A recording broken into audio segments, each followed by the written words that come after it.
Welcome to part 3 of our series with Erik Townsend. If you've listened to the first 2 episodes, you know why the world needs a better energy solution and how the geopolitical stakes are rising fast. In this final episode, we get technical.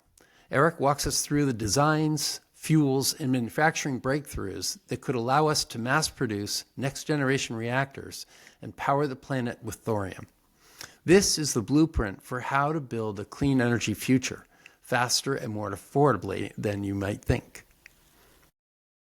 Yeah, so let's talk about some of the important features of why we want to get away from pressurized water reactors or water as a reactor core coolant.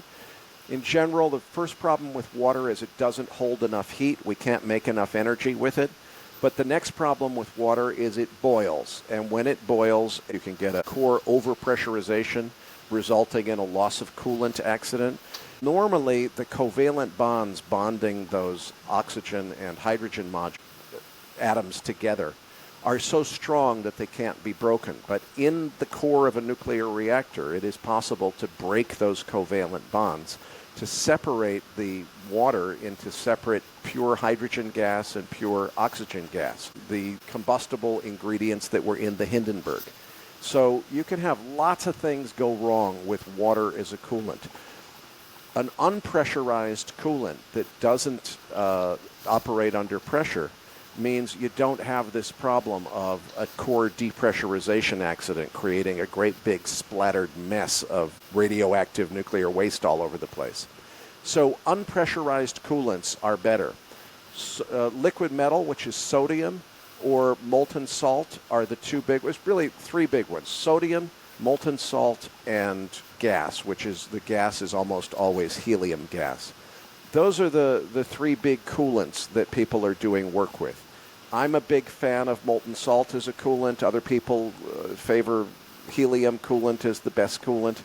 It really depends on what you're trying to accomplish. I look at this from a cost standpoint. How do we make it cost less than energy from fossil fuels? I think that's the most important thing. And with that in mind, I tend to favor the liquid-fueled molten salt reactor design. Same design that China is focused on now with the work that they're doing on their thorium reactor. Liquid fuel eliminates meltdown risk. You can't have a fuel rod meltdown if there are no fuel rods. So getting rid of those solid core fuel rods and mixing the fuel into the coolant mixture is, in my opinion, a better design approach, a safer design approach. It does mean that you're spreading out those radioactive materials. They're no longer concentrated just in the fuel rods. That would be the counter-argument. But I think it works a lot better to use a liquid-fueled design. Not everybody is doing that. China is working with the liquid-fueled design. There are a couple of companies that are working with liquid-fueled designs, but most of them are still solid-fueled. And I don't think that's going to be the right choice. There's another fuel called triso fuel, which is the idea is take little pebbles of uranium fuel, coat them with a ceramic that protects them so that if something goes wrong in the reactor, you can't have a fuel rod meltdown because there are no fuel rods. There's just fuel pebbles. And the fuel pebbles are protected by a ceramic that prevents it from melting down. So it's a meltdown-proof fuel system. Pretty cool idea. The thing is, that fuel costs about $30,000 per kilogram of uranium. It's really expensive to make that triso fuel. This show is being brought to you by our sponsor, Trueflation. Professional investors and economists and probably any casual observers know that government inflation statistics are only an approximation of what real inflation is. Not only that, but the government has a conflict of interest because high inflation can be so damaging to the economy, the deficit, and our $36 trillion in debt. Trueflation collects over 80 million pricing data points. Most are updated daily to reveal inflation with precision for asset managers, governments, companies, and the general public. Check them out at trueflation.com. And supposedly China is the only country that has built a full-scale gas-cooled, what's called a pebble bed reactor, a triso-fueled reactor. They supposedly are getting the fuel cost from north of $30,000 per kilogram down to around $5,000 per kilogram. So about the same as we pay for light water reactor fuel with low enriched uranium that's used in pressurized water reactors today. But these exotic fuels and exotic reactor designs, some of them are really cool, but that exoticness comes at a price. The molten salt thorium reactor, to me, is the workhorse reactor, the one that's most likely to be cost-effective at scale as we start to build thousands of them. We need breeder reactors. This explains this idea of what breeder reactors are. There are basically three different reactor fuels that we can use to run nuclear reactors. Uranium-235 is the scarcest of them. 0.18%, less than 0.2% of the nuclear fuel available to humanity to run this planet for the next 250 years is this tiny, tiny little, I don't know if you can see my mouse cursor here, but this tiny little blue wedge is uranium-235. It's less than 0.2% of all the fuel we have. The rest of the fuel we have is not fissile fuel, it's what's called fertile fuel. It's a fuel which is not capable of sustaining a nuclear chain reaction by itself, but by adding a neutron to it, you can breed it into a fissile fuel. So you can turn it into a nuclear reactor fuel that can sustain a fissile chain reaction. We're proud to be sponsored by Foundation. They've created Passport, one of the top-rated Bitcoin hardware wallets, proudly made in the USA. It's fully open source and air-gapped, meaning your Bitcoin stays completely offline and secure. The shocking Bybit exchange hack shows why holding some Bitcoin offline diversifies risk. Now they're launching Passport Prime, your all-in-one solution for not only Bitcoin, but all passwords and 2FA security. Head to foundation.xyz to secure your digital future. The very first production of electricity from a nuclear reactor was with a breeder reactor. It was a reactor designed to use this green wedge, the 24% of the nuclear fuel that we have, which is uranium-238. That can be bred into plutonium-239, which can sustain a chain reaction. But the big elephant in the room is 75% of the fuel that we have available is thorium. That thorium fuel can be bred into uranium-233, which can sustain a nuclear chain reaction, gives us all the fuel that we need. So I think that the thorium fuel cycle is the one to standardize on because it's the one that we have the most of. We have 4 times as much, or 3 times as much thorium as we have uranium. And it's essentially an unlimited supply. That's the reason that China and India have both focused on it. Why aren't we focusing on it? What we've always said in the past is, well, someday we got to get to these breeder reactors. But, you know, for now, we'll just burn the U-235. So this tiny little sliver that we have of U-235, and there's only about a 50 or 75-year supply of that left at the rate we're going. We're just going to keep burning it, and someday we'll figure out breeder reactors, but we'll do it tomorrow. It's the mañana answer. What's the key difference? What's the key difference between a regular reactor and a breeder reactor? A breeder reactor is one that converts a fertile fuel, which is either uranium-238 or thorium-232, and it converts it into, it's a process called transmutation. Into fissile converts material. It into fissile material. Okay. And then is that either structurally less expensive or more expensive than using fissile U-235? It becomes much less expensive over time, but we've got to build that. You can develop it it should theoretically be much less expensive.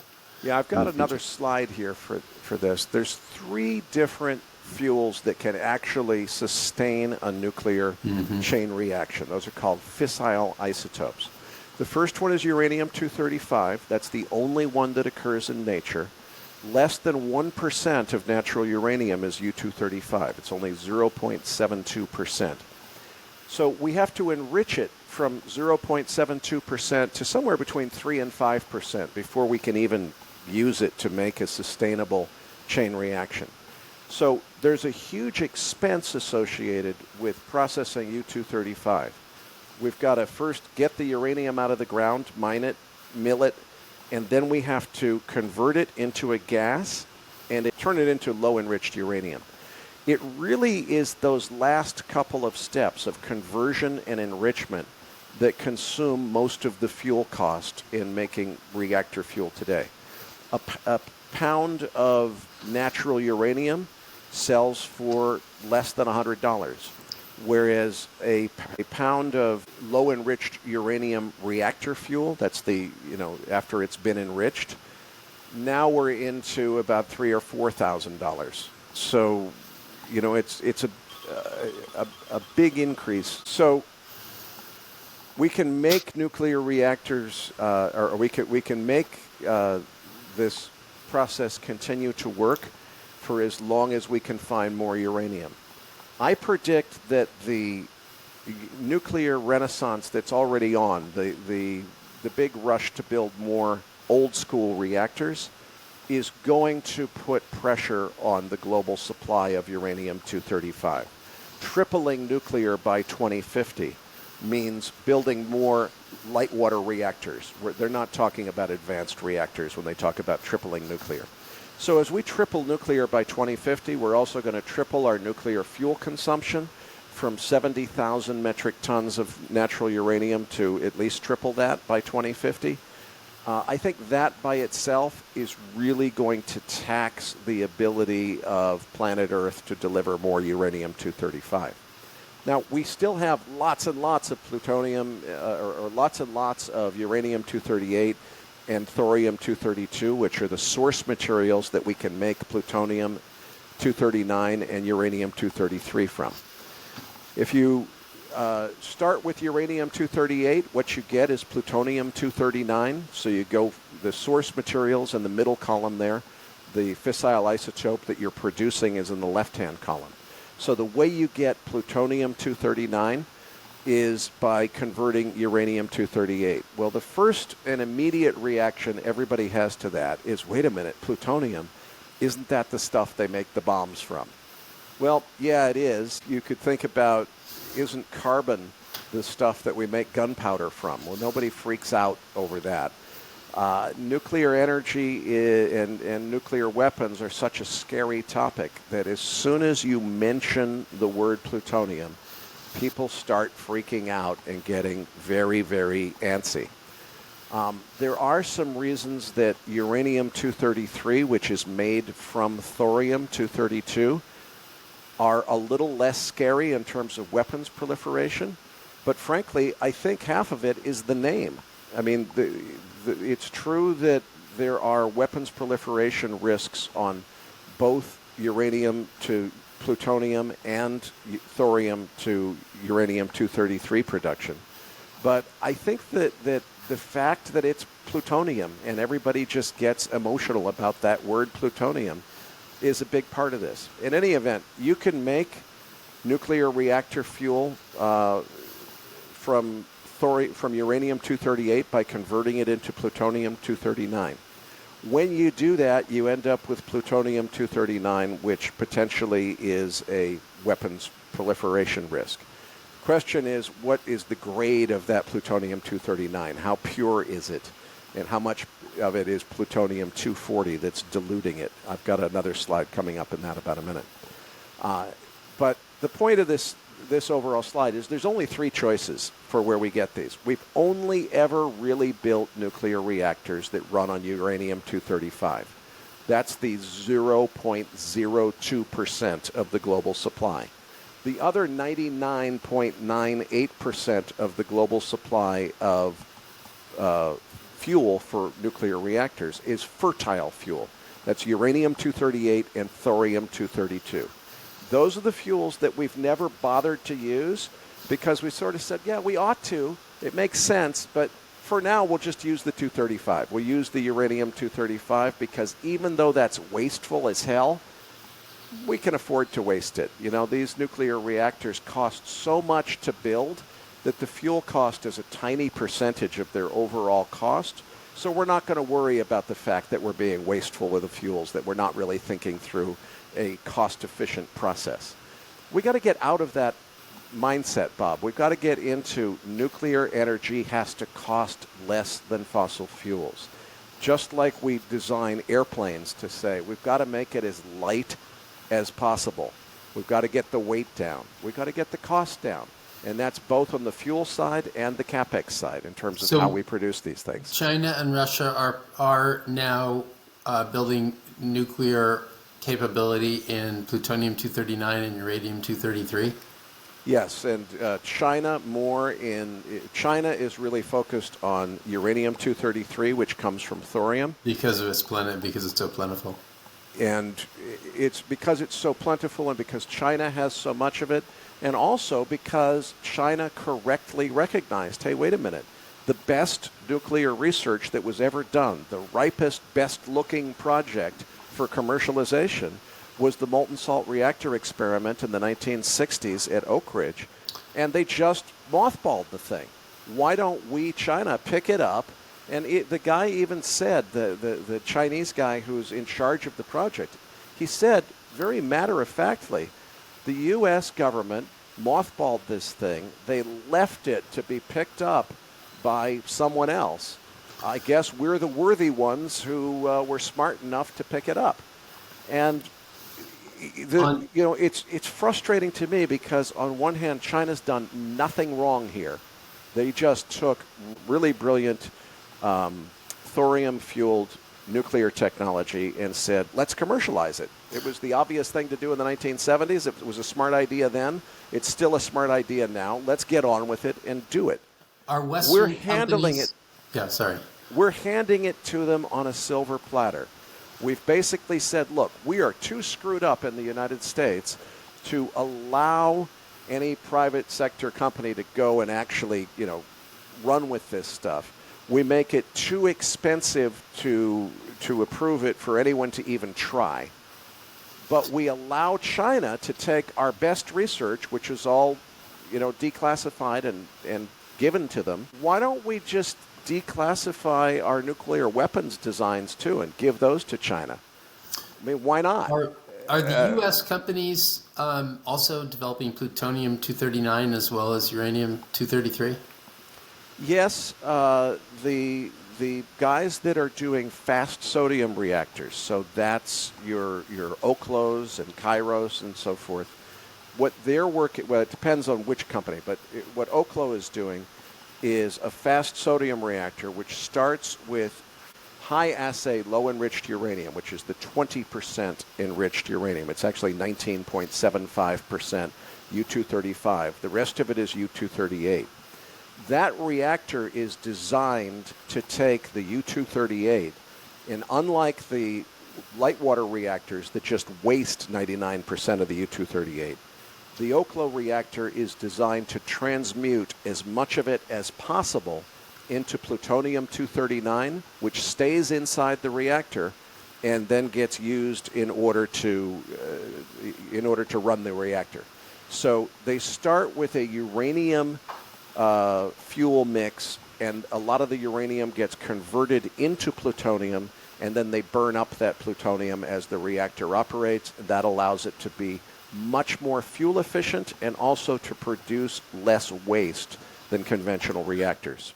After the plutonium-239 and uranium-233 fissile materials are made, can they be used interchangeably, or does an entire reactor have to be built separately for each? I don't.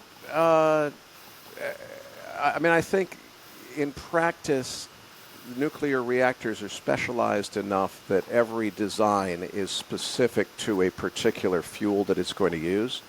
But in general, the fissile materials are fissile materials. If you have a fissile material, the difference is going to be with plutonium-239, The plutonium has an extremely long half-life. It's in the hundreds of thousands of years. So you potentially, and I shouldn't, actually the half-life is less than that, but the period that you'd have to store the nuclear waste is in the hundreds of thousands of years, because it's about 10 half-lives of whatever the plutonium. And is that a half-life difference between plutonium-239 and uranium-233? Yes, the uranium-233 has a much shorter half-life. So with a thorium-fueled uranium reactor, you can end up with a waste stream where there's nothing in the waste stream with a half-life longer than about 30 years, which means the total storage period for the nuclear waste is no longer than 300 years with a thorium reactor. With a uranium-plutonium reactor, in theory, if you could somehow burn up 100% of the plutonium so it didn't exist anymore, well, then you'd be in pretty good shape. You wouldn't have that plutonium to worry about in the waste stream. In practice, the Oklo reactor is going to leave a little bit of plutonium in the waste stream. So there's going to be some leftover plutonium in the spent fuel waste, and that's going to make the spent fuel from that Oklo reactor, if you just left it to sit around forever, the way we do with our existing reactors, it would be a long, long time that would have to sit around. But Oklo is already taking steps to solve that problem. They're working on spent fuel reprocessing so that when they're done, there will be some plutonium that's left over in their fuel. They're going to reprocess that fuel, recover the plutonium, and use it to make reactor fuel for new reactors, because that plutonium-239 is good stuff. It's fissile fuel material. It just has too much of the fission byproducts mixed in with it to be able to burn it. So they have to get the fission byproducts separated out through a reprocessing process, and then they can use it again.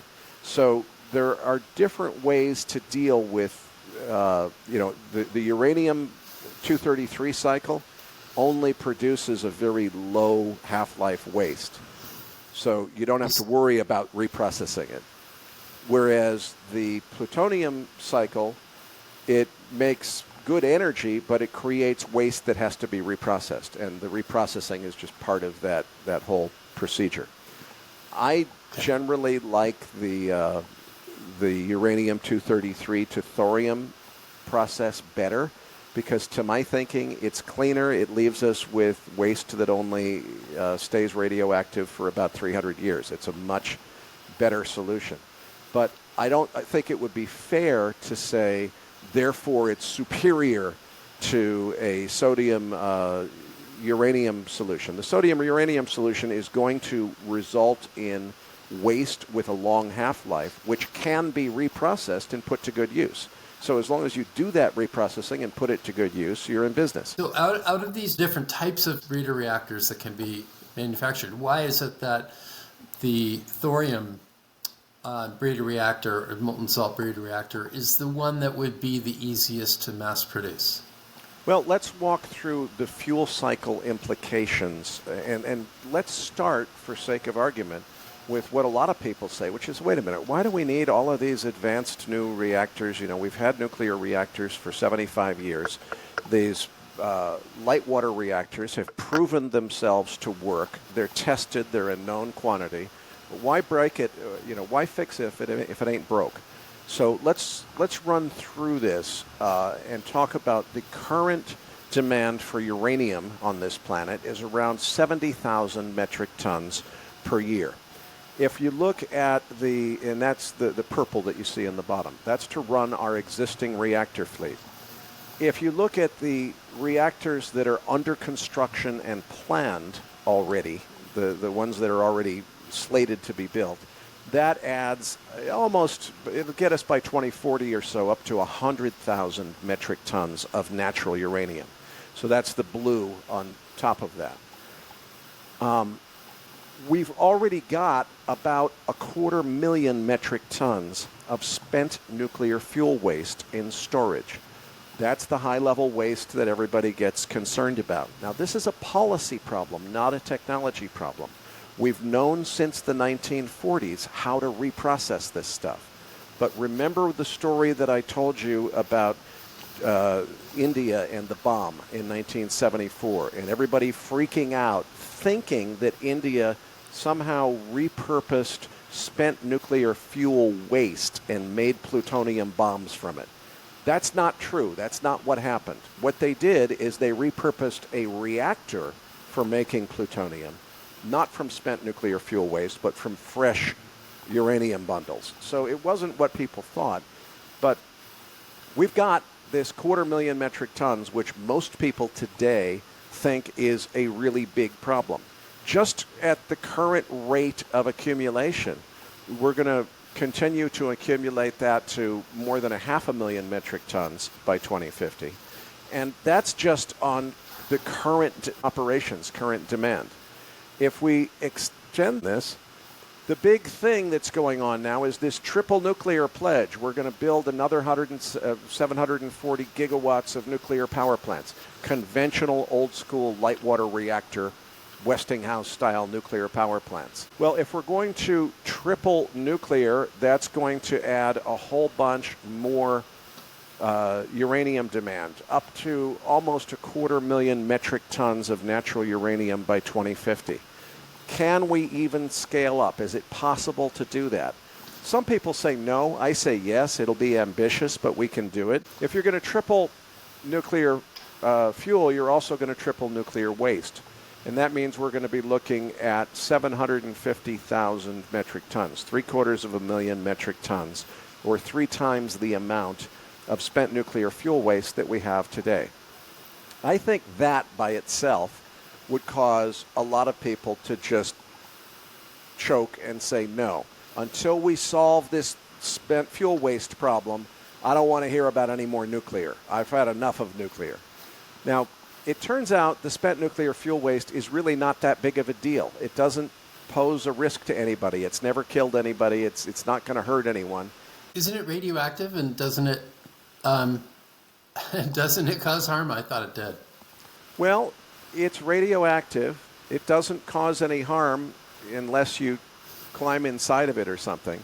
You can walk up to the concrete casks that this stuff is stored in and hug them all day long. The fuel inside of it is radioactive, and it's toxic stuff. The question to ask yourself is, why are we sitting on top of it? Why don't we reprocess it? And the answer is Jimmy Carter had a knee-jerk reaction in 1977 that freaked everybody out, and then invoked Section 123 of the Atomic Energy Act in order to bully other countries into not reprocessing their spent nuclear fuel waste. We can reprocess all the spent nuclear fuel waste that we have in storage worldwide. Doing that would produce a whole bunch of Kickstarter fuel that we could use to start a bunch of thorium reactors. So it would be a great idea. But we don't do that because people are afraid of it. So we've got to come to terms with this whole nuclear waste reprocessing thing. But if we were to just go down this path of tripling nuclear, you can see where that gets us. Now let's pretend, for sake of argument, that we just built a whole lot more of these water-cooled nuclear reactors, 25 times the amount that we have today, so that we could replace all the energy we get from fossil fuels with nuclear energy. First of all, that would cost about $150 trillion to build those nuclear plants. That's more than the money supply of the entire world. So obviously you've got an affordability problem. But just look at what would happen in terms of natural resource demand. First, that would require about 1.8 million metric tons of natural uranium in order to fuel all of those light water reactors. That's impossible. There's no way we could ever produce that much uranium. If you could produce it, you'd never be able to convert and enrich it to produce the low-enriched uranium reactor fuel that you need to run those reactors. So it's impossible to scale light water reactor technology that big. I think 3x nuclear is about as big as light water reactor technology could get. If you could somehow scale the fuel, you would end up producing a massive amount of more spent nuclear fuel waste. So now you would have spent nuclear fuel waste to almost 3 million metric tons by 2050, and increasing very steeply after that. Nobody is ever going to tolerate this kind of a solution. So you can't do anything at scale with nuclear until you solve these problems of uranium demand and spent nuclear fuel waste. So we obviously need a completely different approach, and that's where I talk about mass producing nuclear reactors on assembly lines. But let's look at the spent fuel reprocessing, which is a really important part of this. What is in that spent nuclear fuel waste that you have today? Well, about 95% of it is perfectly good natural uranium that we should and could repurpose as making reactor fuel for the rest of the reactor fleet. So 95% of what's sitting around at all these nuclear power plants that everybody's all hot and bothered about is perfectly good uranium fuel. It's valuable nuclear fuel that we should be using as nuclear fuel. But instead of recycling it, we just let it sit indefinitely because of a policy problem. The remaining 5% of that is the hot stuff, the seriously radioactive stuff. 4% of what's in that spent nuclear fuel is fission byproducts. We started with heavy elements, the uranium that we slice in half with nuclear fission to make energy. Well, if you slice a heavy element in half, you end up with two smaller elements. Exactly which elements they are is kind of hit or miss because you're slicing atoms in half. There's a whole list of potential elements that we get. Some of them are toxic, some of them are radioactive. Those fission byproducts are the leftovers from nuclear energy. That's the real waste. None of that stuff has more than a 30-year half-life, which means after 300 years, it's completely, it's below background level radiation. It's just dirt at that point. You could just dispose of it by burying it and forgetting about it. There's 1% of that spent nuclear fuel waste, though, which is plutonium, and that's where the trouble comes in. First of all, plutonium has a very long half-life, so now it's not 300 years, it's 100,000 years that it takes for that plutonium to lose its radioactivity.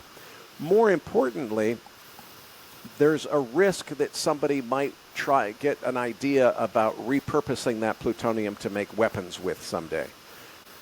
That's one of the reasons I like the thorium fuel cycle so much better than the uranium fuel cycle, is that with the uranium fuel cycle, you've always got this plutonium to worry about. What we need to do is reprocess all 250,000 metric tons of spent nuclear fuel waste, take the 95% that's perfectly good uranium, sell that into the global uranium market, take the 4%, which is fission byproducts, it only has a 30-year half-life, put that in a canister and let it sit for 300 years. At the end of those 300 years, it's dirt. It's recyclable completely at that point. Take 100% of the plutonium and put it to use, making reactor fuel that we need to start up these thorium-fueled nuclear reactors called Kickstarter fuel. Are there any pushbacks to that slide? In what sense? Are people critical? It just seems like we would already be doing this if everybody believed it. Because it's so compelling. The reason that they don't believe it is mostly plutonium paranoia. Yeah. The big deal was what happened in 1974 when India detonated a bomb. Yep. Is that created all that paranoia. They used spent fuel reprocessing technology, not on spent fuel, but on new fuel bundles, in order to get not just reactor-grade plutonium, but the bomb, and they made the bomb-making thing. Yep. So, and that's why I've got this next slide here. So the pushback is, wait a minute, this 1%, that's plutonium. Anybody could get that plutonium out of the waste. They could make a bomb from it. That's the reason I don't want to do this. And that basically is the pushback. Okay. What people don't understand is that the reactor-grade plutonium that's contained in spent nuclear fuel waste is about 35% plutonium-240. You need to have less than 7% plutonium-240. So it needs to be almost pure plutonium-239 in order to make weapons-grade, to build nuclear bombs out of it. As soon as it's diluted with plutonium-240, it's still useful for making fuel, but it's a lot less practical to make a bomb with. Now, you can never say never. It's always possible to make a boosted fusion weapon system, a very high-tech nuclear weapon that could burn any plutonium. But as far as the risk of terrorists trying to make a bomb out of plutonium, the reactor-grade plutonium that they would get from spent, reprocessed reactor fuel doesn't really help them because it's not weapons-grade plutonium. It's reactor-grade plutonium. Most people don't understand that. I would think that the recycling process that would use up this waste, nuclear waste, would be highly regulated or government run anyway. It was until they shut it down. Right, but if they started it up and it did create 1% plutonium, and that actually, there is a way that you can turn into weapons grade, it would be pretty easy to monitor that and protect it, I would think. Yeah, I mean, France has been doing this for decades. The UK did it for decades. The UK has now 140 metric tons of reactor-grade plutonium, which they got from reprocessing spent nuclear fuel waste. Yeah. And they foolishly want to destroy it because they're afraid of it too. So the irrational, stupid decisions that people want to make because they're afraid of a weapons proliferation pathway coming out of this are pretty nuts. I mean, the UK is talking about spending billions of dollars on taking highly valuable plutonium reactor fuel and throwing it away. Why don't you also have a program to take the UK's gold bars out of their central bank reserves, take them out to the middle of the Indian Ocean and dump them overboard? I mean, why not? Geologic disposal. Light the currency on fire. Yeah, so, we want to treat this stuff. We're afraid of it. We don't know what to make of it. And we want to treat it as evil. It's not evil. All of that plutonium could be used as Kickstarter fuel to run nuclear reactors. That's what we ought to be doing with it. Are there other elements of the cost of turning this into this being the best technology to turn into mass production? Yeah, the other reasons. Yeah. Let's talk about how a thorium reactor works, because it's different from the regular conventional reactor. This particular one is the design of Copenhagen Atomics, a company that I've invested in. It's a 100 megawatt thermal energy nuclear reactor that comes in the form factor of a standard 40-foot shipping container. So it was designed to be factory manufactured in a gigafactory on an assembly line and delivered to wherever it's going to be used. It produces 100 megawatts of energy, and it uses thorium as its primary fuel. For sake of comparison, a coal-fired power plant that produces the same 100 megawatts of energy from coal would require about 131,000 metric tons of coal per year. That's 20 million US dollars worth of coal that would go into a coal-fired power plant to make the same amount of energy that this reactor makes.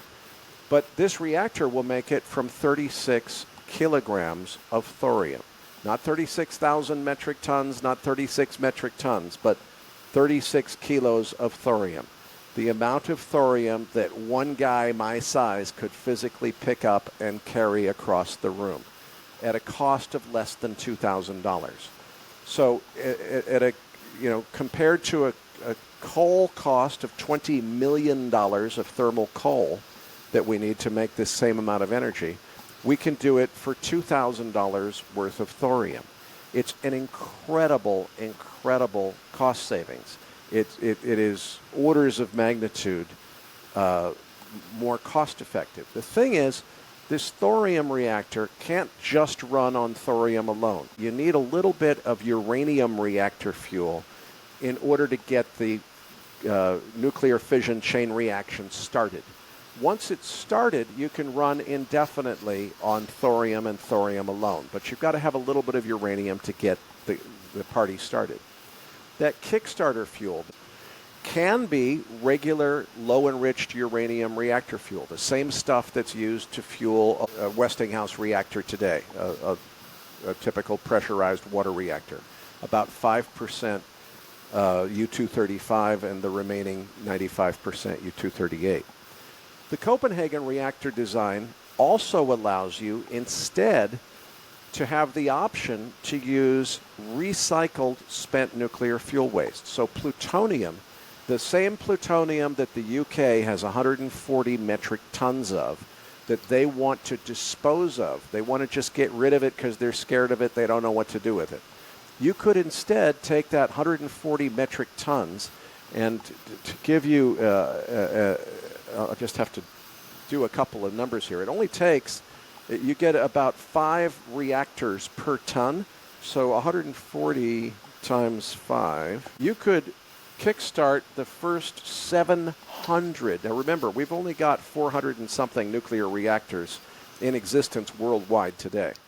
The next 700 thorium reactors, if we started mass producing these things, just the amount of plutonium that the UK government wants to spend $3.5 million disposing of would start the next 700 reactors, give them all of the Kickstarter fuel that they need to get running, and they'd be able to run indefinitely forever on nothing but thorium after that. What we need to do is recognize that the biggest mistake we've made is we've trained humanity to think of nuclear waste as waste. It's not waste. It's super valuable nuclear fuel that we should put to work fueling nuclear reactors. We don't need to mine any new uranium in order to do this. This is not a fantasy on a drawing board. This Copenhagen Atomics reactor is real. I've actually climbed inside one of the prototype reactors on the right-hand slide there.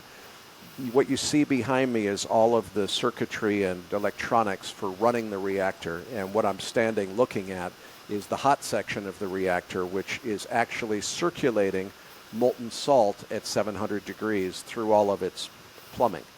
Now, the molten salt that's being circulated at 700 degrees, which is the operating temperature for this reactor, it's not being heated by a nuclear reaction yet. They're using electric coils to heat it up just to kind of simulate everything. The one and only thing they haven't done is to actually put in the fissile material and turn it on and make an actual nuclear reaction out of it.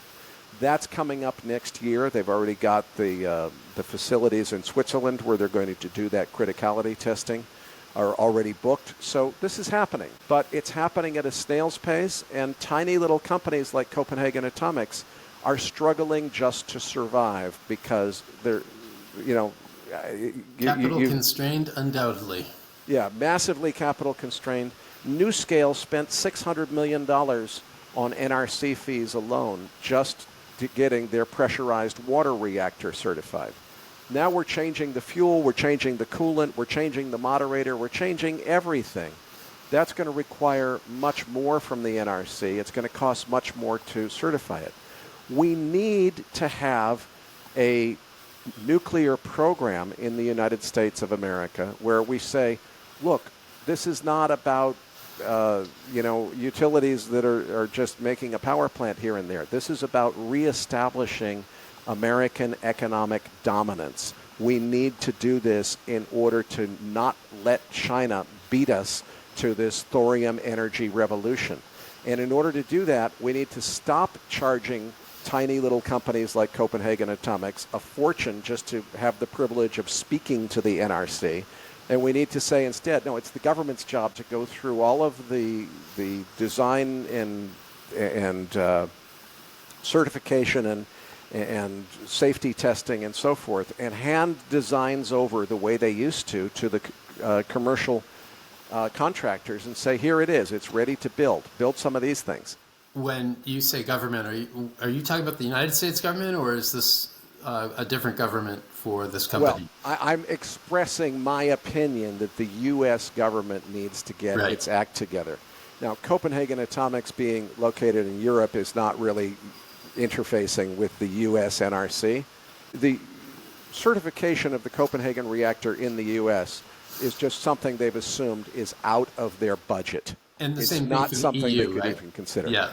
No, they're going to have to. The EU is not involved either. So, right. So when you say government should get, it could be any government. In this particular case, it should be the EU government, any of the governments in Europe, or the overall one, or for any U.S. company, the U.S. wherever the regulators are located. Yeah, I mean, I think the way to look at this is China's government has got its act together very well around nuclear. None of the other governments around the world do. They're talking a good nuclear story. Oh, yeah, nuclear renaissance. Yeah. Okay. Well, I think you pointed out Russia is also looking at this. Russia's doing a lot of excellent work, but in the West, it's not happening. So China and Russia are doing excellent work. Russia is focused more on large-scale breeder reactors. They're doing uranium to plutonium breeder reactors as opposed to thorium to uranium breeder reactors, but they're working on some also very exciting technology. The West is completely left behind, and we've got to get our act together. So somebody in the West, whether it's the U.S. or the EU, needs to take this bull by the horns and say, we're going to get our shit together, and we're going to give our commercial, our private sector something to work with, and we don't have that yet. Spent nuclear fuel is what you see on the picture on the left. Okay, it's at nuclear fuel plants today, all over the world. It's sitting there. There's plutonium inside those casks. Somebody could roll up a truck and steal one of those casks full of spent nuclear fuel and, try to get the plutonium out of it. Wouldn't get them very far because they'd end up with reactor-grade plutonium that you can't really make a bomb from. But it's there. Well, what are we going to do? Well, we can't reprocess it because we're afraid of reprocessing it. If you reprocessed it, what would happen? You'd make fuel with it. You'd burn that fuel in a reactor like you see on the right-hand side of the slide here, and it wouldn't exist anymore. So my strategy is, number one, we need to embrace this conventional tripling of nuclear power. Ironically enough, one of the reasons that it's really important to get behind this, the obvious reason is it's what we have that works today that we could actually go build more of. We don't have to wait for any R&D to be completed. We can build more light water reactor plants. Ironically, the biggest public objection to the light water reactor plants is the waste they produce.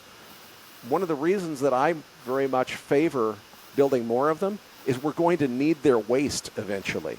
Because eventually, when we go reprocess all of the spent nuclear fuel waste that exists in storage worldwide, that's about 250 metric tons today, growing every day, we're going to use that in order to make Kickstarter fuel, the kindling that's needed to get those thorium reactors started.